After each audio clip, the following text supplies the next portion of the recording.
Bonsoir. Merci d'être mon invité franc-parler dans un instant pour évoquer ce livre. Pour la première fois, vous prenez la plume à ma place aux éditions Buchet-Chastel. C'est l'histoire d'une novice en politique que rien ne prédestinait au perchoir. Un récit intime sur vos origines, sur votre parcours, sur votre famille aussi. C'est un récit sans filtre aussi, vous allez le voir. Sur la Macronie, l'invitation de Stéphanie Despierres. Grand entretien juste après.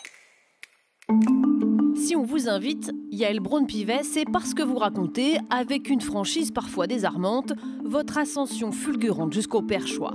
Avocate, vous plongez dans le bain politique en 2017, dans le sillage d'Emmanuel Macron. Novice, vous êtes élu député des Yvelines. 5 ans plus tard, vous serez brièvement ministre. Dès 2017, au nez et à la barbe de parlementaires aguerris et contre l'avis de l'Élysée, vous raflez la présidence de la prestigieuse Commission des lois. En 2022, même histoire. Le 28 juin, vous devenez la première femme présidente de l'Assemblée nationale.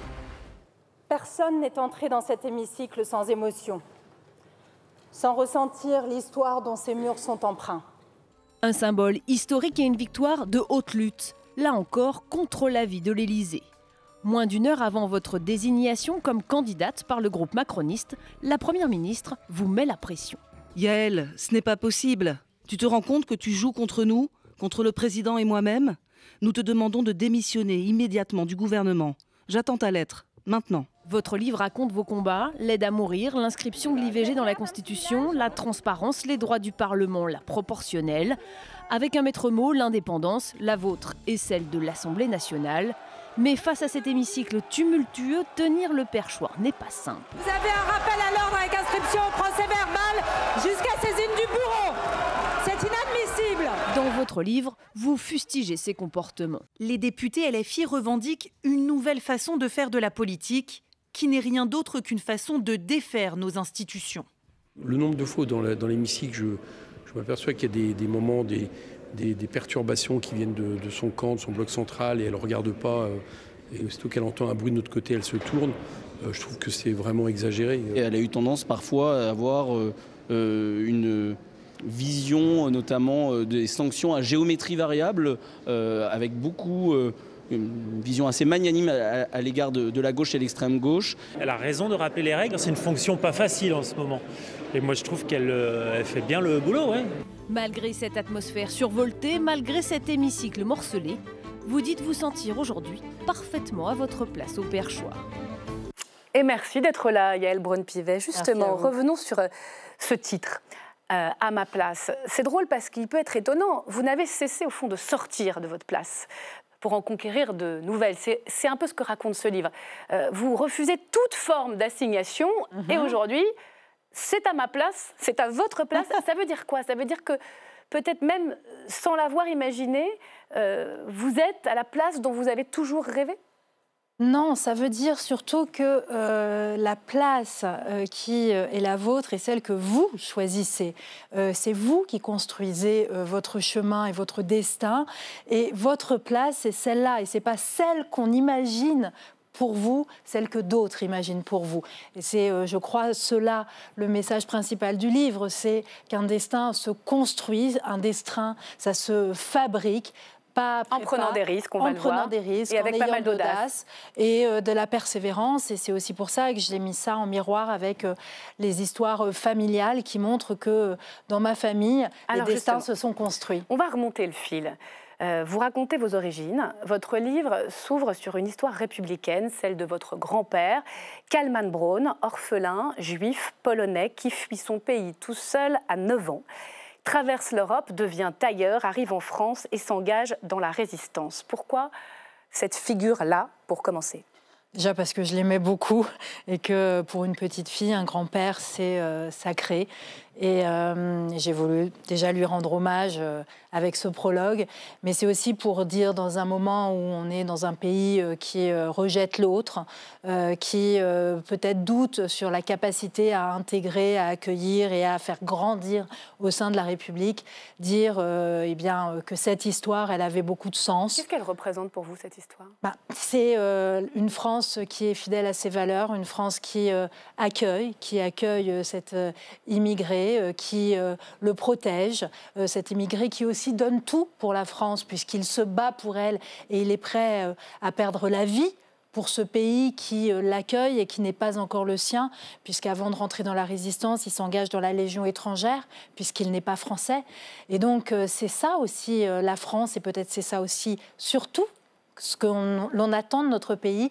Donc c'est ça que j'avais envie de décrire. Et puis aussi le fait de dire que lorsqu'on fait de la politique, lorsqu'on atteint les plus hautes fonctions de l'État, ça n'était pas forcément écrit, on n'est pas forcément des héritiers, on n'a pas forcément des parents, des grands-parents qui étaient des élus, des grands bourgeois, que la politique c'est l'affaire de tous, qu'elle est ouverte à tout le monde et que dans notre pays, chacun peut arriver aux plus hautes responsabilités. Vous conservez d'ailleurs l'étiquette de la maison de couture de votre grand-père dans la doublure de votre robe d'avocate.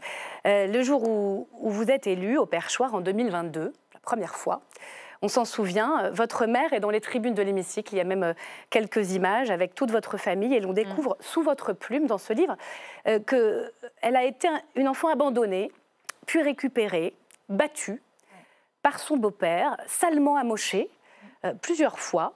À chaque fois, d'ailleurs, toute jeune, elle se rend au commissariat et finira par grandir dans un foyer grâce aux interventions des voisins. Vous écrivez « Elle m'a appris à ne jamais subir ». Ouais. Que lui devez-vous?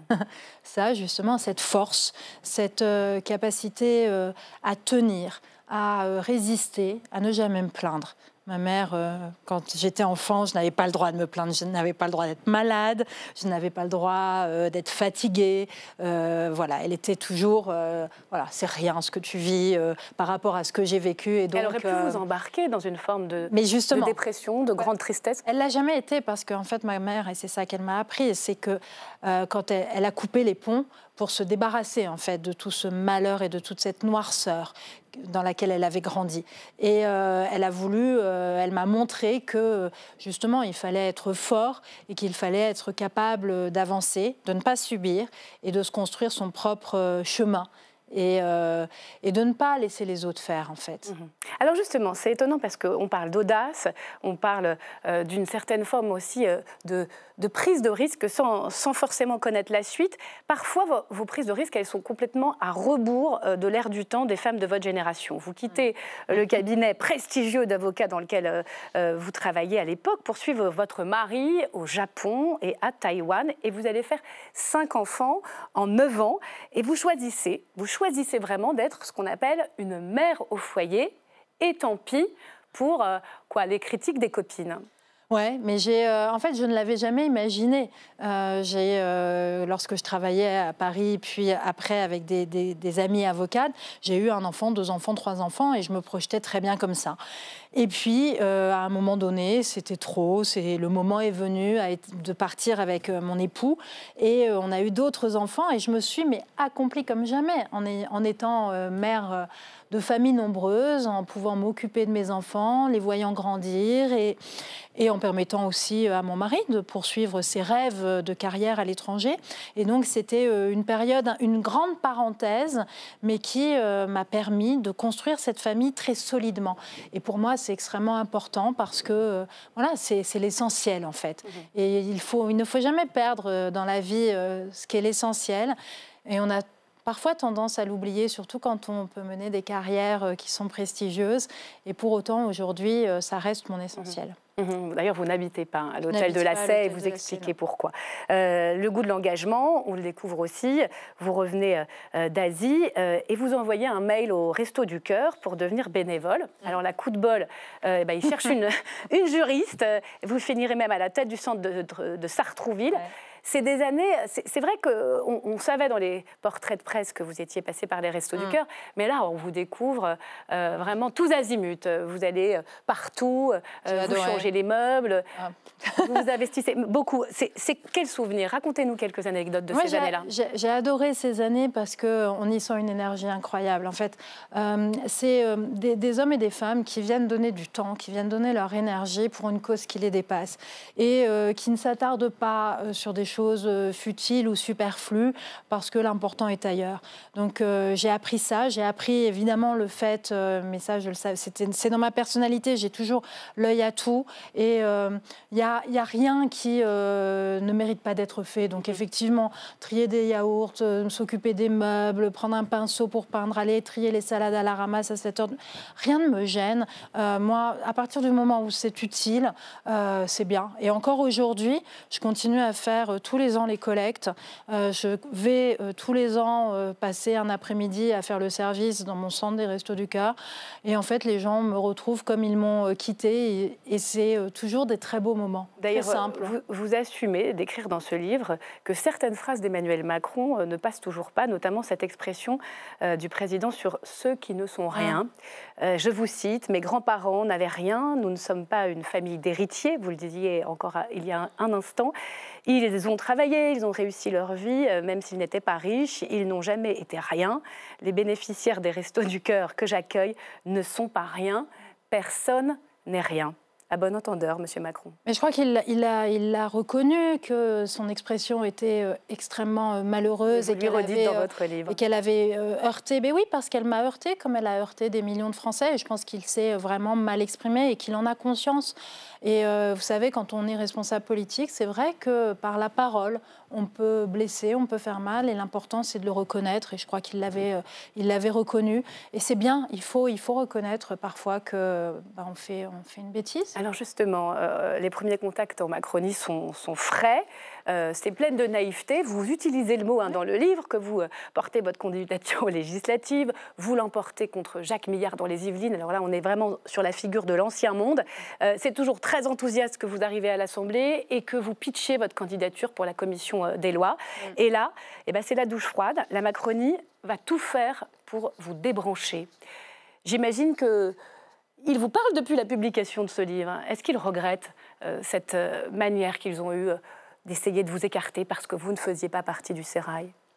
Je ne crois pas qu'il le regrette. Je ne sais pas. Après, je me dis que j'essaye de me mettre à leur place en me disant mais ils voient débarquer une inconnue qui n'a aucune expérience et peut-être que c'est effrayant et je les comprends quand on est responsable politique. Ça peut être effrayant. Après, on a beaucoup parlé de Stéphane Séjourné, on n'y revient pas, c'était dans le sujet de Stéphanie Despierres, Elisabeth Borne, quand même, au moment du perchoir. En fait, qui se permet d'essayer de vous faire renoncer. Je les ai montrés, j'en ai parlé, non pas pour incriminer les uns et les autres, c'est pas mon propos, mais c'est surtout pour montrer que, et dire aux gens, en fait, rien n'est acquis, rien ne vous est donné. Il faut aller chercher les choses. N'attendez pas qu'on vous offre une fonction, un poste, quelque chose sur un plateau. Eh bien, il faut se battre. Et c'est ce que j'ai fait. Je me suis battue. Vous le racontez. Et en même temps, à chaque fois... Il y a eu des boules puantes, il y a eu du sexisme. Vous racontez tout ça, le procès en amateurisme. Mais quand vous dites il faut se battre, quand vous êtes arrivé à l'Assemblée nationale en 2017, Yaël Braun-Pivet, vous incarniez ce qu'on appelle la promesse macronienne, le dépassement, le renouvellement par la société civile. Aujourd'hui, la défiance est immense. Les Français le disent, ils sont quasiment dégoûtés, c'est les mots qui reviennent par leur politique. Qu'est-ce que vous avez raté dans cette initiative d'Emmanuel Macron En Marche ? C'est difficile d'analyser ce qu'on n'a pas réussi, mais en tout cas, ce qui est sûr, c'est que c'est une des raisons pour lesquelles j'ai fait ce livre. Parce que les Français ont une image de leur politique horrible. Et je voulais, par ce livre, leur raconter que les politiques, c'était pas ça, que les politiques, c'était des hommes et des femmes, comme tout le monde, mais qui avaient un désir très sincère de s'engager pour les servir, que nous n'étions pas intéressés par les ors de la République ou pour les avantages que ça pourrait procurer dans des fantasmes, que nous avions nos vies. Donc on peut retisser ce lien malgré la défiance. Je crois qu'il faut en tout cas, il ne faut jamais renoncer à le retisser. Et c'est pour ça que je me suis livrée pour que les Français voient qu'au plus haut niveau de l'État, les responsables sont exactement comme eux, avec aussi leur fragilité, leurs douleurs, leurs difficultés, et qu'il ne faut pas les accabler. Ce qui est drôle, finalement, c'est que parce que vous ne faites pas partie du sérail, du premier cercle macroniste, eh bien, vous gagnez. Qu'est-ce que ça vous inspire? Le perchoir, c'est vraiment le cas d'école. On est en 2022.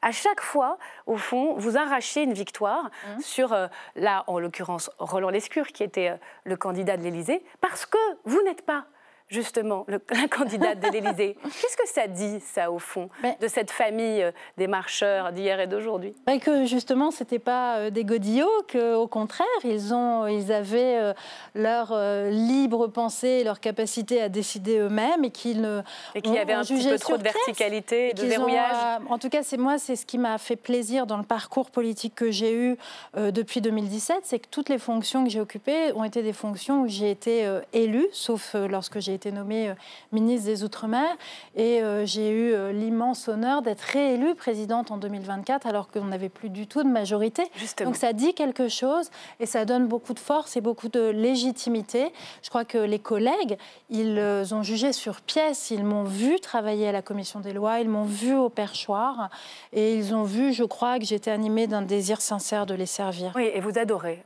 l'Assemblée nationale. Je renvoie aux lecteurs, vraiment, vous vibrez dans les lieux, même le chaudron de l'hémicycle, même quand ça, voilà, ça tacle, vous aimez ça. Je vais vous montrer 2 images. 2022, vous vous en souvenez, vous êtes radieuse. C'est l'arrivée d'une première femme dans notre histoire politique à la tête de l'Assemblée nationale 2024. On le voit, hein, vous êtes beaucoup plus grave. Et c'est d'un cheveu que vous êtes réélu dans cet hémicycle ô combien fragmenté. Qu'est-ce qui a changé? Mais ce qui montre aussi, c'est rigolo, c'est qu'en 2022, je sais que je vais être élue. Donc je suis maquillée, je suis coiffée. 2024, je ne sais pas. Donc j'ai fait l'inverse. Ma famille n'est pas là, je ne suis pas maquillée, je ne suis pas coiffée particulièrement. J'ai même pas Mais de politiquement, discours. en 2 ans. J'ai même pas de discours parce que je ne suis pas sûre de cette victoire.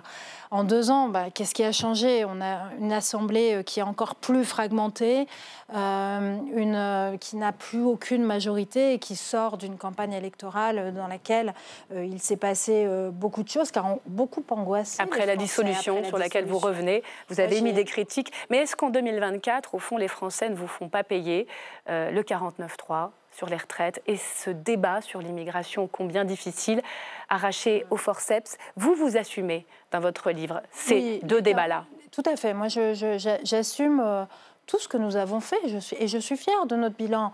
Tout n'est pas parfait. Évidemment, on a raté des choses, mais on a eu d'immenses réussites.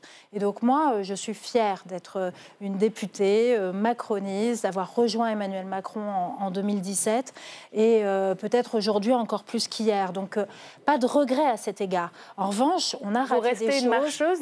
Je suis plus que jamais, je pense que je serai la dernière des marcheuses. Ouais. Moi, je crois en l'engagement de la société civile, je crois en l'engagement des femmes et on n'a pas fait suffisamment pour l'engagement des femmes en politique. On vient de mettre la dernière pierre avec cette loi sur la parité qu'on a votée lundi dernier.